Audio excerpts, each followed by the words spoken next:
Okay, I'm going to try to do this video again. Every time I've done it, God has given me more and more revelation when I finished. So hopefully I got the whole interpretation this time. I feel a lot more comfortable about this interpretation than I did the first time I did this video. So it's amazing how God just reveals things as you process it. All right, so I had this dream on Christmas Eve, okay, 12/24. That is a very important part of the dream, so keep that in mind. It is very important to date your dreams if you're keeping track of your dreams. Also, keeping track of the location if you are having your dream in an unusual place, like if you're traveling, because sometimes that can play into the interpretation as well. All right, so remember that this is Christmas Eve that I had this dream. All right, I was in a bathtub in my kitchen, soaking in the bathtub in my kitchen. Not the kitchen I am currently, but at my previous home.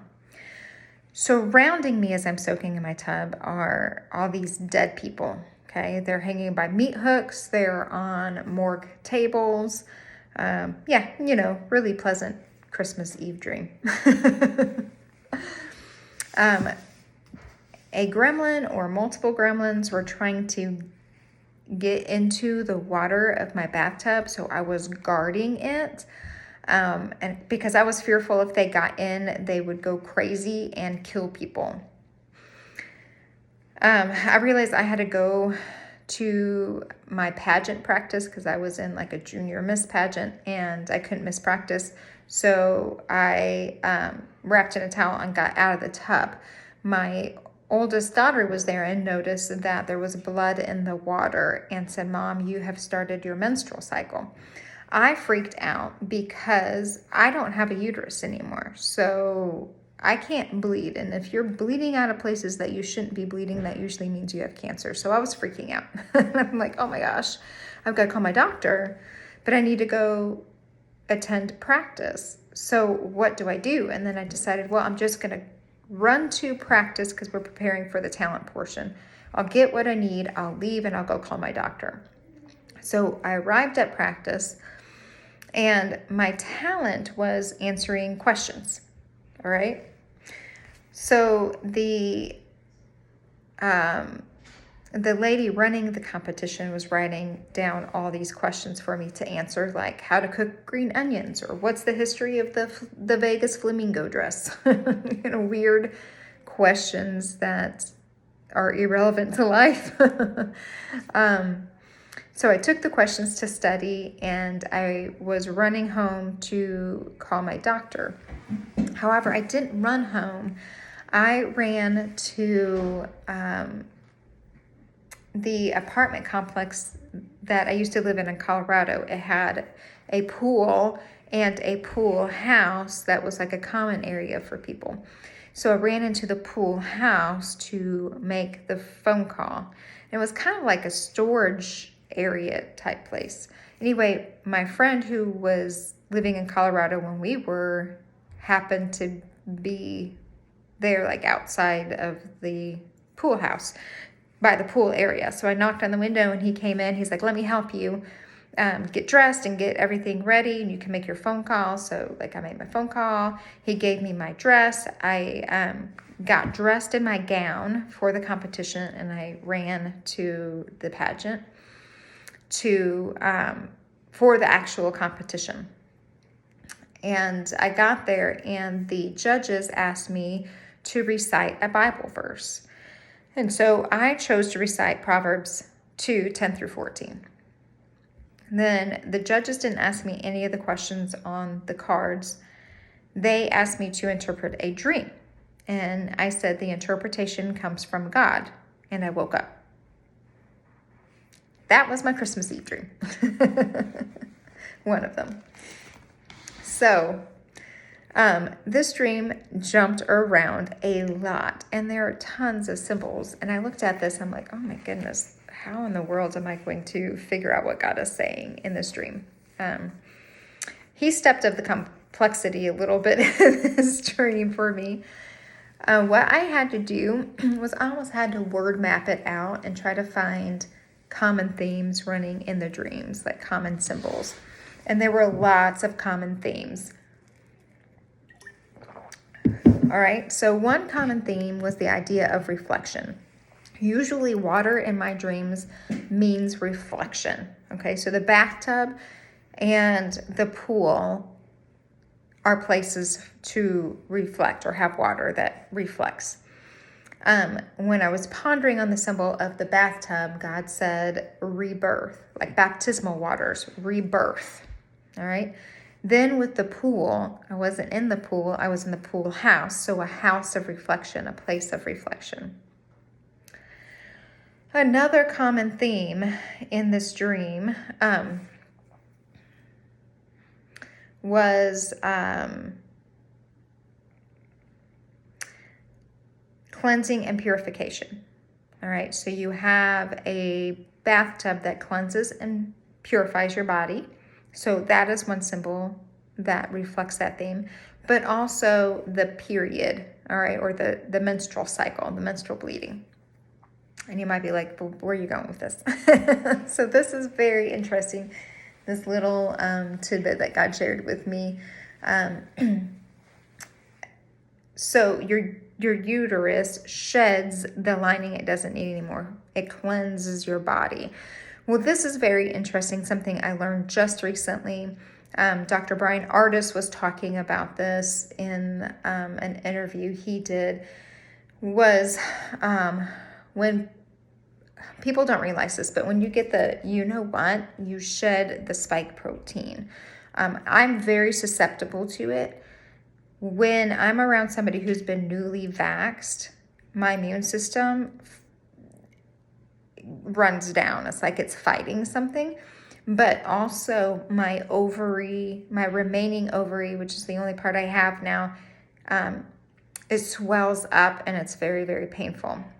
What is very interesting is the spike protein goes throughout your whole body, but it is the concentration of it is 60 times more in your ovaries than it is in any other part of your body, which explains why my ovary flares up when I'm around people that are shedding the spike protein. But Dr. Ardis was saying that like pubescent girls are starting to bleed, even infants are starting to bleed because they come in contact with this shedding, and then their body is trying to purify the body and get rid of it. So there's different ways that your body can purify itself from toxins. You can sneeze and blow it out. You can cough it or vomit it. You can urinate. You can defecate. But you can also bleed. And since the spike protein finds itself to the reproductive organs more than other organs, that's why we're seeing so much bleeding in pubescent girls, but also in postmenopausal women who should not be bleeding anymore. And since I can't anymore, that is probably why I have so much pain when I'm in contact with the spike protein. But it's also why I think God told me not to get the what. I mean, some people can get it and have no problem and they can tolerate it fine, but God knew with my genetics that I wouldn't tolerate it. I can't even tolerate the shedding. So that's why God is like, nope, no, not for you. So, so it also, the bleeding also symbolizes purification. So that's another common theme in this dream. Another common theme in this dream is the idea of the Satan in the Bible. He seeks, steals, and destroys. Well, also in this dream, Cancer seeks, steals, and destroys. Okay, and also the Gremlins seek, steal, and destroy. And then you also have, I'm surrounded by dead bodies, so I'm surrounded by death, right? And so, seeks to kill, steal, kill, and destroy. Okay, so there's all those symbols there that symbolize evil and death and destruction and dangerous things all around us. So that comes to play in the interpretation as well. So another theme we see in here are observers and judgers or diagnosers. Okay, so we have the judges of the competition. So they observe and then they give their opinion, all right? And then the doctor observes and gives his opinion. So that's also a symbol in this dream.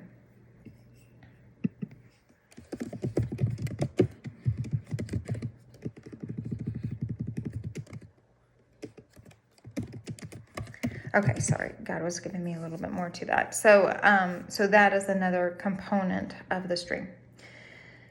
The kitchen represents a place of preparation, right? You prepare your meals in there. So it's usually a place of preparation, and that comes to play in here. And then we have the gremlins, okay? This is such an interesting symbol, and I was kind of stuck on it for a while. And because, okay, honestly, full disclosure, I don't think I've ever seen the movie. I know, hate me. That's okay. I have brothers that are 10 years older than me, so I have watched movies like It, The Shining, Jaws, and probably The Gremlins way before I should have at a very young age. So if I did watch this, I watched it probably at the age of 8, and I only remember bits and pieces of it. I can't even tell you the storyline. So God was like, okay, research it. So I researched the history of it being a book written by Randall Dahl, and then it turned into a movie. So here's the premise of the movie. A father was looking for a gift for his son, went to Chinatown, bought a little critter. The shop owner said, do not expose it to light, water, or food after midnight. All those things happen, and then they wreaked havoc on Christmas Eve. Okay, so that's the synopsis of the movie. And when I read that, I was like, oh, Lord, please let me have had this dream on Christmas Eve, because that'd be so cool. And yep, the date was 12/24. So I was like, God is so clever. He took a movie that was based on the same night that I had this dream, Christmas Eve. And I don't know if I even watched this movie, but I definitely did not know it was set in Christmas. Can you consider it a Christmas movie? I don't know, but that's pretty cool. So I was sitting with this, and God said, I am the light. I am the everlasting water. I am the one that feeds you after midnight. That's when I feed you, through dreams and revelation and all of that during the night hour. And so I was like, okay, that's kind of cool. That's so cool. That is a really great symbol that he put in this dream.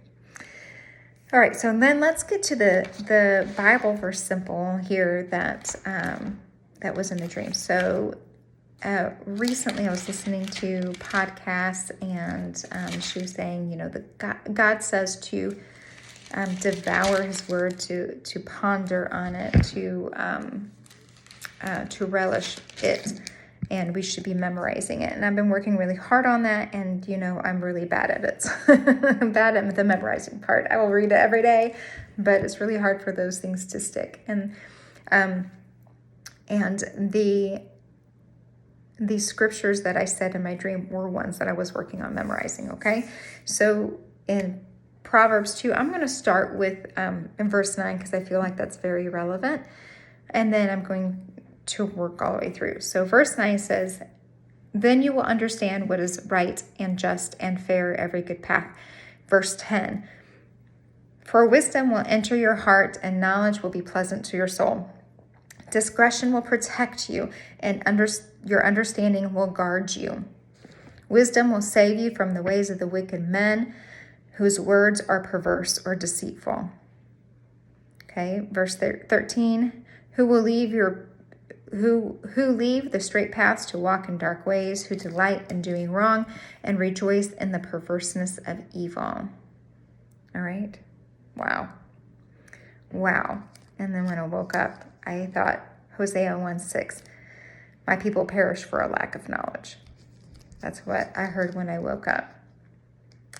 So let me read that little middle part that I feel is so applicable to right now. For wisdom will enter your heart, And knowledge will be pleasant to your soul. Discretion will protect you, and your understanding will guard you. And God is saying, remember the helmet of salvation, your wisdom. Okay, all this should be coming from, here and go throughout your whole body. Go to your heart, go to your soul. It will go on out and guard you. Okay, the helmet of salvation, it will save you. It will save you. So that is what God is saying. In this time, we need to be asking for that wisdom, searching for that knowledge, craving that discretion and discernment, and desiring that understanding, because it's going to protect us. All right, so that's what that verse is saying. All right, so what is God saying with all of these symbols? Because oh my word, oh my word. Okay. So what is he saying with me reciting questions for my talent or giving answers for my talent? All right, so this is what he's saying.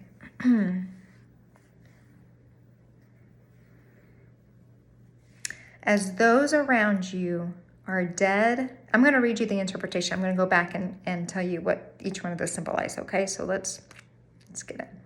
Actually, I'm going to do that reverse. I'm going to tell you the symbol. I'm going to read the interpretation with the symbols in it, and then I'm going to read it without, okay? As those around you are dead and dead asleep, symbolized by the dead people, okay? While I was in my kitchen, you are preparing, that's symbolized by the kitchen, for a new rebirth, symbolized by the tub. And he counters that with having dead people around me. So it's not just an area of reflection, but it's a rebirth, because you have birth surrounded by death, okay? For a new rebirth, symbolized by the tub, in understanding. Through reflection, I, meaning God, will purify you and your understanding completely, symbolized by the 7 days of menstruation, okay? Purify is symbolized by the bath and the menstruation, and complete is symbolized by the 7 days. Because God, when God was talking about the menstruation, he said, go back to the Bible. And in the Bible, it said, your time of menstruation should last 7 days. And 7 days means complete. Okay, so that's where I got that. I don't know if I mentioned that before or not. So, through reflection, I, meaning God, will purify your understanding completely, symbolized by the 7 days of menstruation. It is important to know the world around you, from the simple to the complex. So those silly questions to complex questions, like reciting the Bible and interpreting dreams, okay? You will observe the world around you, but I am the judge of what is right and what is correct and incorrect. I am the judge of what is right and wrong, okay? And observing and judging, that is symbolized by the doctors, and the doctor and the judges of the pageant. Turning to me for the answers will save you from those who seek, steal, and destroy, which is symbolized by the dead bodies, the gremlins, cancer, all of them. I am the light and will shed light on the truth. I am the living water. I will not lead you to death. I feed you after midnight and give you wisdom, understanding, and discernment. And all that symbolized by the gremlin symbol. Turn to me. I give you the interpretation, and I will give you the answers. Just like when they were asking me questions and he was just giving me what to say. And I said the interpretation comes from him, because the interpretation does come from him. I do not come up with the interpretation. I seek him. I ask him. He gives me words of knowledge. He gives me revelation. He helps reveal the answers and gives me the interpretation. So it always comes back to him. Put on this mantle, this ability, and that's symbolized by my friend giving me the gown to put on for the pageant, and present it to the world. All right, that is the pageant competition, and people will watch you and they will ask you questions, okay? So he's giving me a task. This is my task for you. And I don't think this message is just for me, okay? I think this is for so many people. He wants us to all turn to him for the answers. We are living in a world right now where we don't know what is up and what is down and what is right and what is wrong. Even a lot of my, I was talking to a lot of my girlfriends yesterday through text. We are all searching for the truth together and trying to discern what is true and what is not true. And we were sharing information and we're like, is this true?